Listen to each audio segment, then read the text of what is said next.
It was an unspeakable act which left more than 20 injured or dead in the Japanese suburb of Ikeda. He was only attacking the little kids in 1st and 2nd grade. There were some people with blue lips and some kids who were crying. The attack lasted only 15 minutes, leaving in its wake trauma and confusion. While medics tried to save the injured, students cowered in the schoolyard, and fearful parents searched for their children. Police say the suspect, who worked at one time as a school janitor in a nearby city, said he'd taken 10 times his daily dose of an antidepressant. Under questioning, the man said he was sick of everything and wanted to be caught and executed.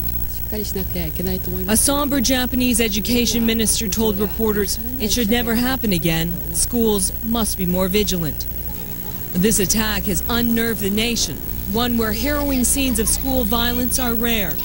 For a country which prides itself on low crime rates, the stabbings now rank among Japan's worst mass killings in recent years. Catherine Herridge, Fox News. The investigation into what drove that man to violence continues. No word yet on the type of antidepressant he claims to have taken. Closer to home, a victim of the Columbine massacre is in Utah speaking out against antidepressant drugs. Mark Taylor says the drugs have deadly consequences, and Columbine is a classic example. Fox 13's Todd Hansen has his story. If it weren't for the drugs that Harris was on, he wouldn't have done what he did. Mark Taylor is taking his message to the airwaves. He's joined by Utahn Ann Tracy. These drugs make you very, very open to suggestion of any type. Dr. Tracy has been fighting to get the word out about antidepressants for years. What we saw at Columbine is continuing to happen because of these drugs. The last 4 school shootings in a row were committed by children on these new antidepressants. She says Taylor's story of what happened at Columbine will help get the message out.